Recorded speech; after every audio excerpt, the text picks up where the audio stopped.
Hey everybody, welcome to our first devlog. I'm Rick Gonzalez, and we're working on our game called Camioza Chapter 1 Azaria. And it's been a long time coming, but what we've done in the last couple of years is we took an engine that we had built way back in the late 90s, and we've reworked it, refactored it mostly to fit within a modern context. And so we took the app that, and we didn't change any of the graphics. We've added a few, but 90% of what we started with is there.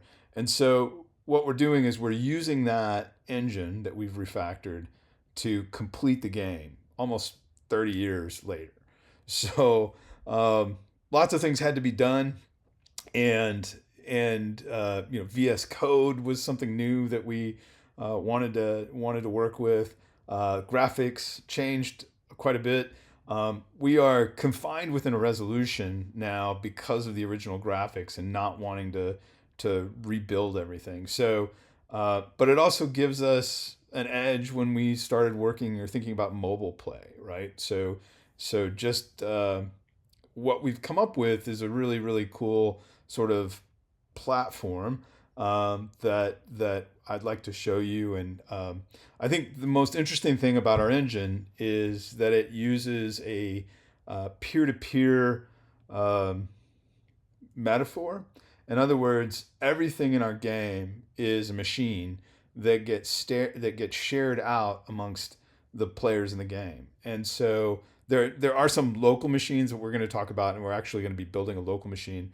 But then we'll also take a look at some of the more global machines which affect everyone. And so the easiest thing to do is take a look at our game. And this is a really cool feature that I'm excited to show you guys. But let's take a look at a puzzle. And so, here's some good puzzles. This is one that works within the game. But also, this sheep right over here is a machine. And so when I click on the sheep runs around. He just he makes a noise, and perhaps there's something else I can do with the sheep. But in order to kind of see what we're doing, I can type a command that lets me inspect the sheep, and that brings up a sheep. This one is called S underscore sheep 2, and you can see it's sitting in the IDV Moon 1, which is the view that it's in, and it has some coordinates and some initial state and some parameters with those parameter values listed out for me. But it's also diagramming where things are at. So right now it started in 0, and it moved to a particular frame, and then it went to after it showed itself, and then it landed into a state called right idle. So it's sitting over on the right. I think that's, yeah. So it's moving between right idled, startled, and left idle. So if I were to click on the machine, or click on the sheep again, and then he runs over here, um, I just bothered him, and we'll check him now. Now he's in left idle. All right. So he went from a state transition from right idle. We clicked on him. It played the sound bah, and then it showed the run. I suspect that's the run, an animated show of the run, which is a value. This is called whip2, and it became startled, and it came over from right to left, and now it is sitting at left idle, and it can run back, or apparently you can capture it, but we're not going to look too deeply at that. But in general, this is how all things work within the game.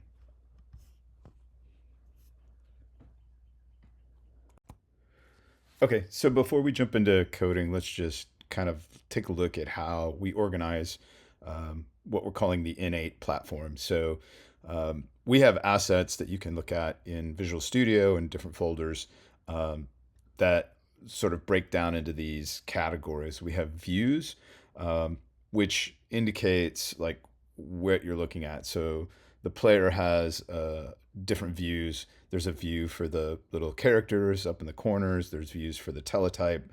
There's views for the surround views, right? The 360-degree views. We have those, and each of those gets put into the game via its own mask, and so we can sort of handle odd shapes and that kind of thing. So the masks are just really blitting how we put the image onto the screen. Um, we also have our own format for sprites, and we've had the same format for 30 years. Essentially, it's just a long strip of images for an animation. And we have some tools that create that. So we can take something, say, out of Blender and run it through our little tool, and it comes out as a strip and with the frame count and the frames per second and all of that. So the metadata is there for us to consume within the game. So we have sprites, and any sprite can then become an object. An object has, in our game, objects have sort of class. Objects are treated differently than just normal sprites. That there can be spells, there can be objects that cut things, there can be objects that set things on fire, that kind of thing. So we have a whole hierarchy of capabilities around objects. So we'll get a touch base on that, or I'll do a separate video on how we handle objects.